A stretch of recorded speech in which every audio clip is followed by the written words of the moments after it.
भगवान मुझे उसके पैसे दे दे, केस खत्म। लेकिन भगवान तुम्हारी दुकान क्यों गिराएंगे?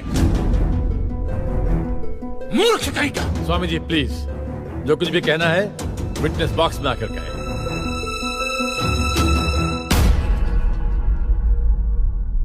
एतस्य पातिकीं क्षम्यताम्, एतस्य पातिकीं क्षम्यताम्। ईश्वर इसके पापों को क्षमा करे। भगवान तुम्हारी दुकान क्यों गिराएंगे? मैं भी तो वही कह रहा हूँ, भगवान मेरी दुकान क्यों गिराएंगे? उनको तो बहुत और भी इंपॉर्टेंट काम होते होंगे। तो आप ये इंश्योरेंस वालों से कह के मेरे पैसे दिला दीजिए, बात खत्म हो जाती है। इंश्योरेंस कंपनी भी आपके पैसे क्यों दे? इंश्योरेंस के टर्म्स एंड कंडीशंस पर आपकी साइन है। Exhibit number 1 sir. बस तो मिलोड, फिर मुझे भगवान को ही पकड़ना पड़ेगा। तो फिर बुलाइए वो राम जी, शिव जी, गणपति, जिससे भी आपकी पट्टी कीजिए। हड़गुम्बा तांडव बिंडो करके उधर। मूर्ख! मोक्ष की प्राप्ति होती है तभी भगवान मिलते हैं। तेरे जैसे तुच्छ मनुष्य के लिए भगवान धरती पर नहीं आएंगे। होंगे तो आएंगे ना महाराज। अरे क्या इतना लाखों का टर्नओवर है आपका, और थोड़ा ही सेटलमेंट करना, कर दीजिए। मैं तो कैश डिस्काउंट भी दूंगा। ये सच। I object my lord. भगवान की सेवा कार्य को धंधा कह रहे मिस्टर कांत जी, बिजनेस? हाँ, ये बिजनेस ही है मिलोड, बिल्कुल बिजनेस है ये। किसी भी धर्म स्थल पे जाइए तो सबसे पहले पार्किंग का पैसा दो, फिर वो छोटी लाइन, स्पेशल लाइन में खड़े रहने का पैसा, फिर फूल, चद्दर, कैंडल खरीदने का पैसा, और दान पेटी बिल्कुल मूर्ति के सामने ही रखते, जैसे सर झुका पैसा डालना पड़ता है। और ये लोग तो भगवान के प्रसाद के लड्डू का भी पैसा लेते हैं मिलोड। जिस तरह म्यूजियम में मोम का पुतला दिखाकर पैसे लिए जाते, बस मंदिर में पत्थर का पुतला दिखाकर पैसे ले लेते। और पुजारियों की तो सैलरी भी होती है, इनकी छोटी है, उनकी बड़ी है। और आपको तो इनकम टैक्स में भी बेनिफिट है कि नहीं है? तो फिर इसमें सेवा कहां से है? और मिलोड, ये तो ऐसा धंधा है जिसमें कभी भी रिसेशन नहीं आता। नहीं, उल्टा रिसेशन में तो इन लोगों का धंधा डबल हो जाता है। हे भगवान, भाई भगवान, हो भगवान। रिलैक्स। चलो मान लीजिए कि ये लोग धंधा करते हैं, फिर भी आपको पैसे क्यों दे? इंश्योरेंस में आप प्रीमियम भरते, इसलिए आप इंश्योरेंस से पैसे मांग सकते, लेकिन मंदिर वाले आपको पैसा क्यों दे? क्योंकि मैंने इनके मंदिरों में भी प्रीमियम भरे हैं महाशय। What nonsense? ये मुझे विश्वास था, आप मेरी बात का विश्वास नहीं करेंगे, इसलिए मिलोड में सारे प्रूफ साथ लेकर ही आया। ये देखिए, ये सब रिसीट मिलोड उस प्रीमियम की है जो मैं पिछले 18 सालों से भरते आ रहा हूँ, मेरी वाइफ के कहने की वजह से। ये देखिए, पहला प्रीमियम मैंने भरा था 1501 रुपये का।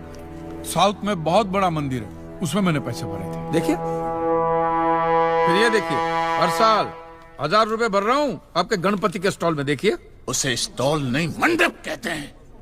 मिलोड, वो मेरी सासू माँ बीमार रहती थी, तो मंदिर वालों ने कहा कि 11,000 रुपया दो, पूजा कराओ, फिर देखो। तो पूजा कराई और सासू माँ टपक गई। चलो वो तो अच्छा हो, लेकिन 11,000 भी गए, और एक भी रुपया रिफंड का नहीं दिया उन्होंने मुझे।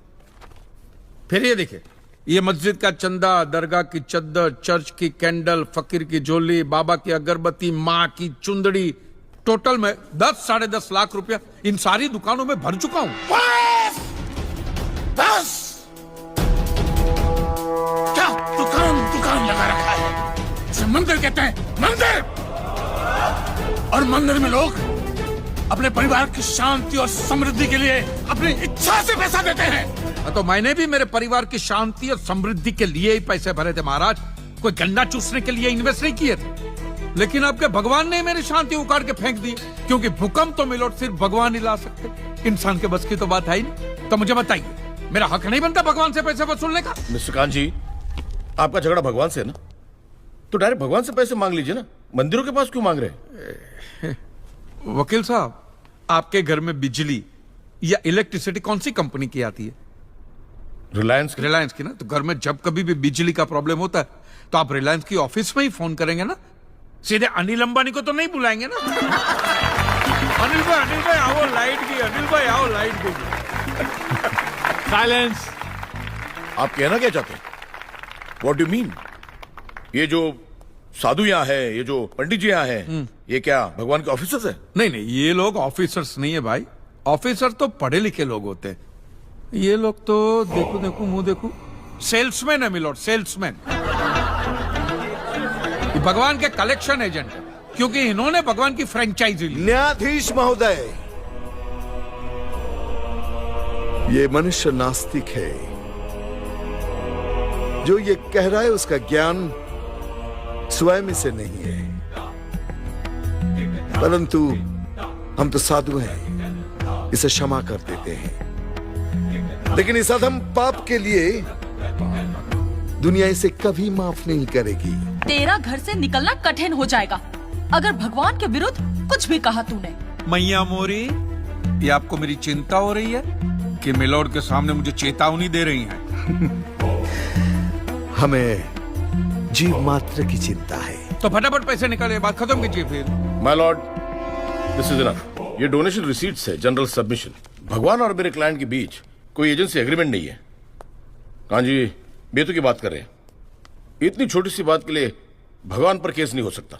छोटी बात मिलोड, ये छोटी बात नहीं है। वो दुकान मेरा सब कुछ है, मेरी रोजी रोटी, मेरे बीवी बच्चों का सहारा वो दुकान है। और एक एक रुपया जोड़ के दिन रात की मेहनत के बाद मैंने वो दुकान बनाई थी। आज वहां पे सिर्फ जमीन का टुकड़ा रह गया है, वो भी कोई लेने को तैयार नहीं है। ये मंदिर वाले कहते हैं श्रद्धा से दान दो, आपका कभी बुरा नहीं होगा। और इंश्योरेंस वाले कहते हैं टाइम पे प्रीमियम दो, बुरा हुआ तो हम है ना।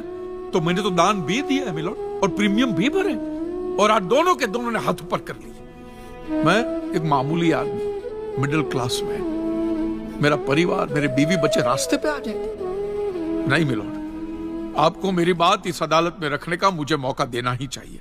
और भारत का संविधान भी मुझे मेरी बात इस अदालत में रखने का हक देता है। Please milord.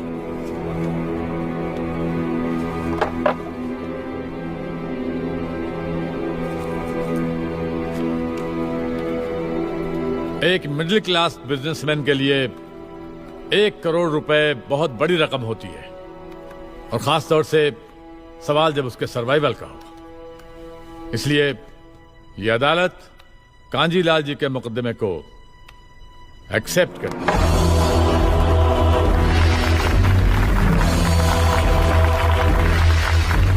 साइलेंस। और सारे एविडेंस